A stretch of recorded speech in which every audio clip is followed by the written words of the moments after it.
Vous savez, j'ai lu un commentaire très intéressant sur une de ces vidéos de la part de quelqu'un qui disait qu'il arrivait vraiment à apprécier cette série parce que il avait vraiment cette capacité assez simple, j'avoue, de voir quand est-ce qu'un épisode allait ne pas voler très haut et de le sauter quand ça lui plaisait. Donc ouais, il y avait pas mal d'épisodes qui s'est permis de zapper comme ça pour profiter vraiment des épisodes importants et bien fichus. Ce qui fait que ouais, le rythme était beaucoup plus acceptable et qu'il y avait moins de fioritures de cette façon-là, c'est sûr. Et Dieu sait que j'adorerais faire ça. En ce moment, j'adorerais faire ça. Parce que, ouais, on tombe en plein dans ce genre d'épisode, voyez. Et je vais dire un truc, je ne le ferai pas pour une raison toute simple. Si je dois être totalement complet dans mon appréciation d'une série, il faut pas que je saute certains épisodes. Et Dieu sait que c'est quelque chose que je me suis retenu de faire plusieurs reprises. Certaines séries que j'ai critiquées, comme la bande à Dingo ou la bande à Picsou, je vous jure qu'il y a eu pas mal de cas où j'avais juste envie de zapper l'épisode dès lors que ça commençait parce que je savais que ça allait être chiant et sans intérêt. Voilà, dès le début, t'as la prémisse, t'as le ton, tu te dis, ouais, c'est de la merde cet épisode, ok, on passe à la suite. C'est un peu l'idée que ça renvoie, quoi. Et si c'était seulement moi qui découvrais ça tout seul sur mon temps libre, je le ferais. Malheureusement, c'est pas que ça. Il faut que je parle un peu de tout et qu'à la fin, je juge un petit peu ça sur la globalité. Et la globalité, ça prend en compte des épisodes sans intérêt comme ça. Donc voilà, on a deux épisodes qui sont centrés sur le vendeur de pizza. Apparemment, ouais, on les a pas vus assez ceux-là, maintenant il faut qu'on les voit plus. Et sans intérêt chiant, quoi. Surtout le premier. Le deuxième, il y a quelques thèmes intéressants et une petite recherche visuelle qui est pas trop mal, mais le premier, c'est complètement naze et sans intérêt, putain. Alors, ça commence avec Steven qui commande donc chez les Fryman quelque chose d'un peu spécial, pas des frites, mais est-ce que t'as quelque chose qui est un peu hors menu, quoi. Et donc, ouais, il y a PD qui a trouvé des bâtonnets de mozzarella en plein au fond du frigo. Alors, s'ils sont au fond du frigo, ils doivent être totalement périmés maintenant, mais j'imagine que ça se conserve beaucoup, ce truc-là. J'en sais rien, je suis pas sûr, j'ai des doutes là-dessus, mais bon, voilà. Et ok, voilà, je te les ai fait frire, et puis je t'ai mis une petite sauce tomate avec, donc tu m'en diras des nouvelles, il est tout content. Ah oui, quelque chose de spécial, ouais, super, je mange ça. Mais c'est là que juste à côté, il y a donc les pizzas, donc le restaurant de pizza, quoi, et qui s'aperçoit de ça. Mais attendez, c'est les mêmes types d'ingrédients que dans mes pizzas. Ils essaient de me faire concurrence. Ah, c'est la guerre. Et tout de suite, ça part là-dessus, quoi. Genre, ouais, Fryman se dit, ah, tu veux faire comme ça, tu veux vendre des frites en plus de moi, ok, très bien, c'est la guerre, la guerre. Et tout de suite, ils se mettent chacun à faire les mêmes types de plats que l'autre, en priorité, en forçant totalement la concurrence. Et on en fait des caisses, et c'est sans intérêt, je m'en bats les couilles. Je m'en bats les couilles de la problématique que vous mettez en place. On a deux adultes qui se comportent comme des gamins à cause d'un petit truc de merde, quoi. C'est complètement pourri comme un morse. C'est complètement à chier. Sérieusement, quoi. Et donc, ouais, il est un petit peu déboussolé par ça, Steven. Oh non, qu'est-ce que j'ai fait? Qu'est-ce que j'ai provoqué avec mon désir? C'est censé être la blague qu'on en fait des caisses à partir de rien. Je comprends l'idée, mais c'est naze et ça s'incruste une fois de plus super mal dans une série qui se veut un petit peu sérieuse dans une bonne partie de ses problématiques quand même. Excusez-moi, je suis désolé de me répéter 50 000 fois, mais ça commence à me gonfler aussi de devoir répéter ça 50 000 fois aussi. Donc ouais, il y a ça, et à un moment donné, Steven il en a marre, il se dit ah tiens, je vous invite vous les enfants parce qu'on sent que vous aussi ça vous touche un petit peu, et ils se disent ah et si pour essayer de rapprocher un petit peu les deux magasins et éviter cette guerre là, on a inventé une fausse histoire d'amour entre deux d'entre vous. Donc tiens, Ronaldo, tu vas sortir avec Kiki, vous allez faire croire que vous avez une relation amoureuse. Il y a Ronaldo qui dit mais attendez, j'ai une petite copine, les autres le croient pas, et il s'avère que lorsqu'ils font cette espèce de petite mise en scène à la con, il y a sa petite copine réelle qui arrive, dont on n'a jamais entendu parler, qui le plaque rapidement et voilà, c'est une grosse blague en fait. Le seul truc qui aurait pu être intéressant, jusqu'à présent dans ce qu'on a montré chez Ronaldo, c'est le fait qu'il a une petite amie qui sort de nulle part et qui rompt avec lui dès lors qu'on la revoit. C'est le gag pour descendre le personnage.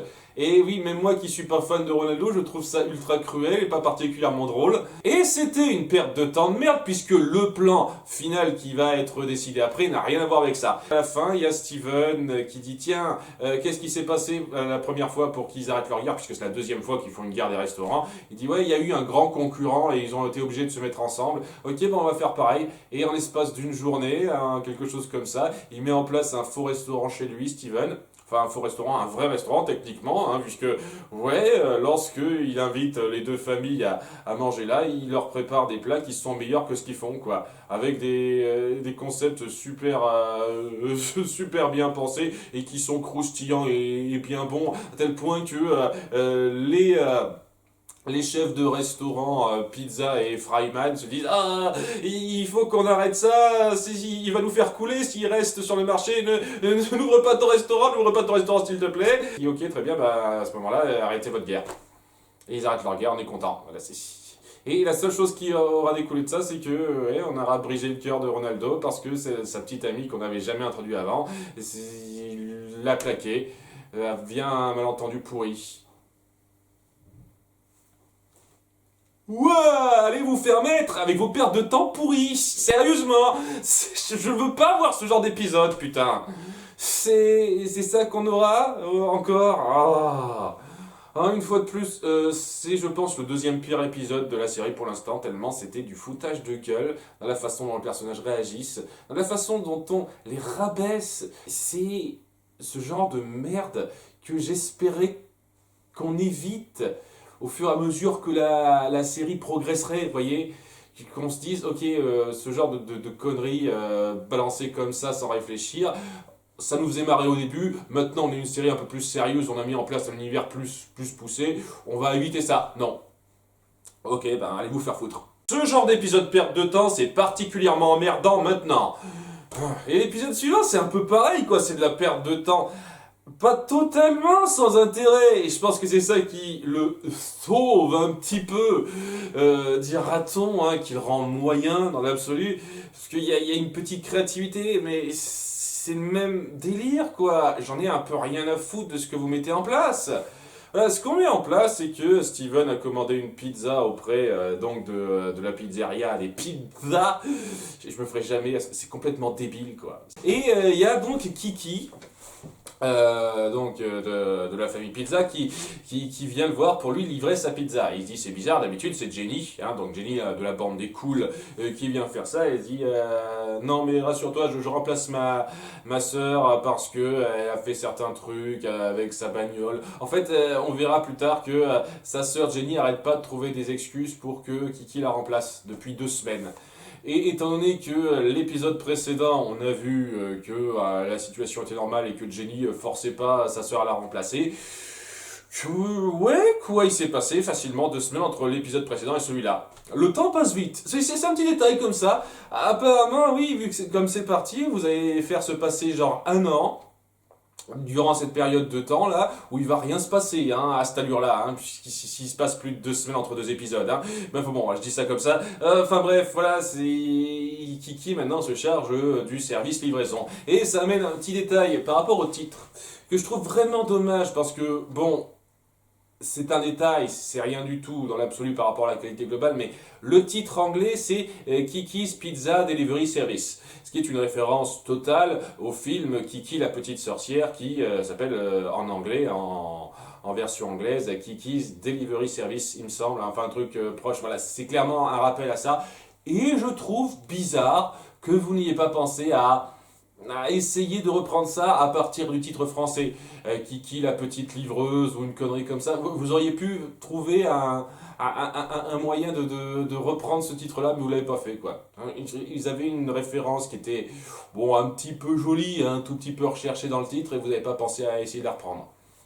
Je trouve ça dommage de la part des traducteurs français de ne pas avoir saisi cette petite opportunité qui n'était pas si compliquée que ça à prendre. Enfin bref, c'est le détail, c'est pas grand chose. Mais bon voilà, quoi, elle délivre les pizzas à sa place, donc Steven au début il se pose pas trop de questions, mais le soir même, lorsqu'il dort, il entre dans le rêve de Kiki.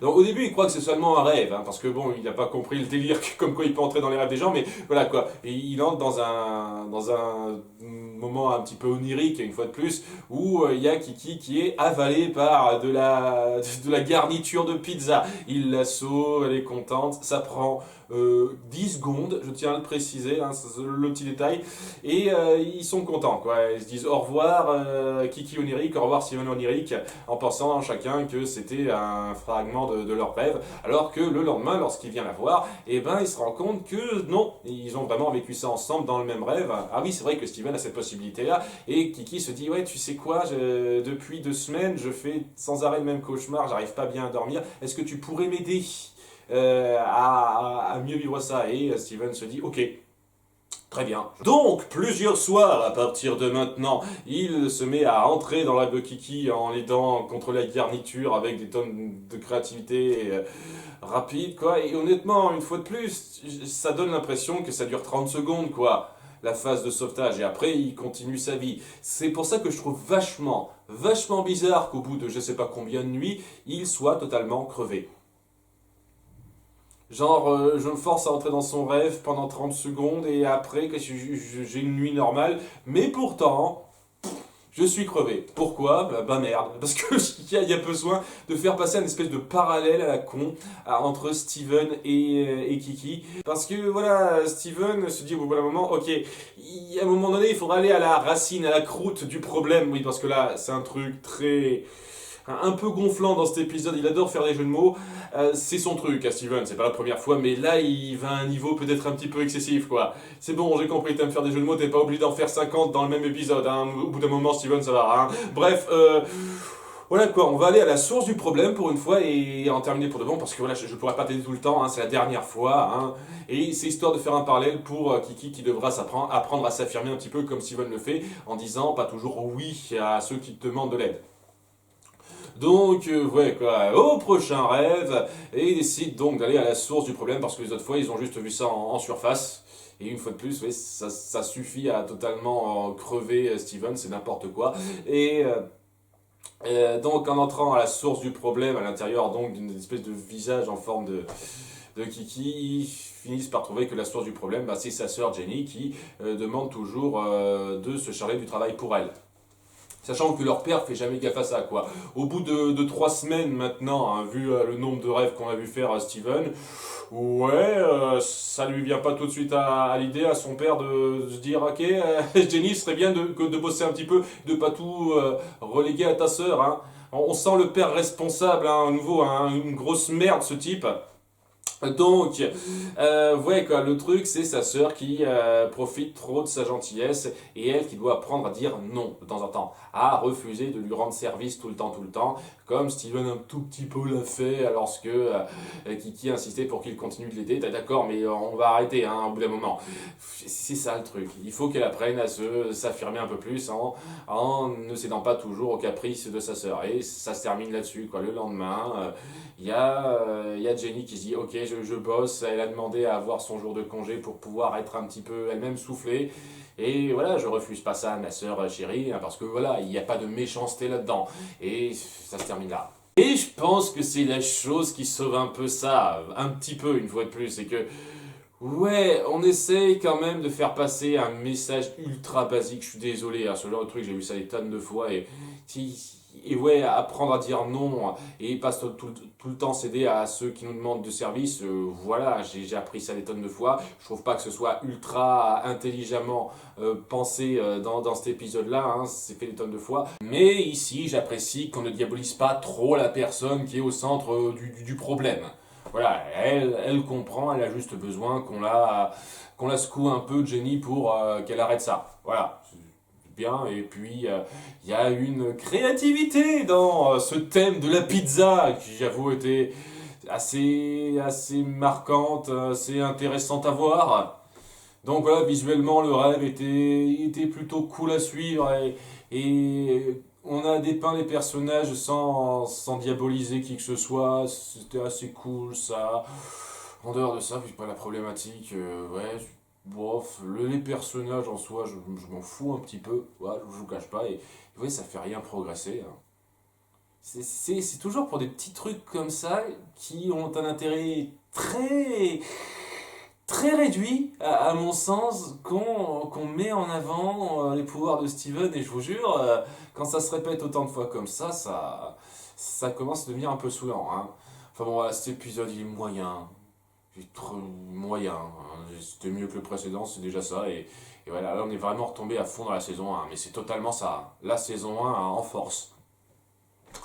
Hein, plutôt la première moitié de la saison 1, parce que la seconde moitié, ça partait quand même vers des trucs un peu mieux que ça, quoi. Donc, ouais, super, quoi. Super, super. Hmm. Est-ce que au moins d'ici la fin de cette saison, ça va décoller un petit peu et on va traiter certaines choses au sérieux? Parce que oui, c'est l'accalmie, il n'y a rien d'urgent tout de suite, je comprends, mais quand même, avant ça, même dans la saison 1, il y avait quand même des gemmes un petit peu sauvages à gérer qui étaient de sortie. Il y a le problème des gemmes mutantes, là, des éclats de gemmes mutants.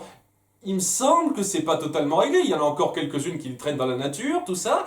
Il y a quand même des problèmes d'ordre un petit peu plus graves à gérer de temps en temps. Et ça fait 8 épisodes maintenant qu'on se concentre sur des problèmes basiques. Vraiment. Et je dis pas que c'est mauvais en soi, mais punaise, j'aurais pas été contre qu'on alterne un peu mieux ça. Qu'on alterne un petit peu mieux, quoi, qu'on revienne un tout petit peu sur des problèmes de gemmes qui me parlent un peu. Hein, quitte à traiter ça rapidement, au moins ça donne l'impression qu'il y a des enjeux un tout petit peu. Hein. Les enjeux, ils sont sans intérêt. Donc, ouais, ça aide pas, hein, ça aide pas à être pris dedans. Et ouais, si c'est juste des petits moments tranches de vie comme ça, super rapides, eh ben, vous pouvez faire mieux. Hein, c'est clair et net que vous pouvez faire mieux que ça. En tout cas, à bientôt pour les épisodes 14-15. Bye!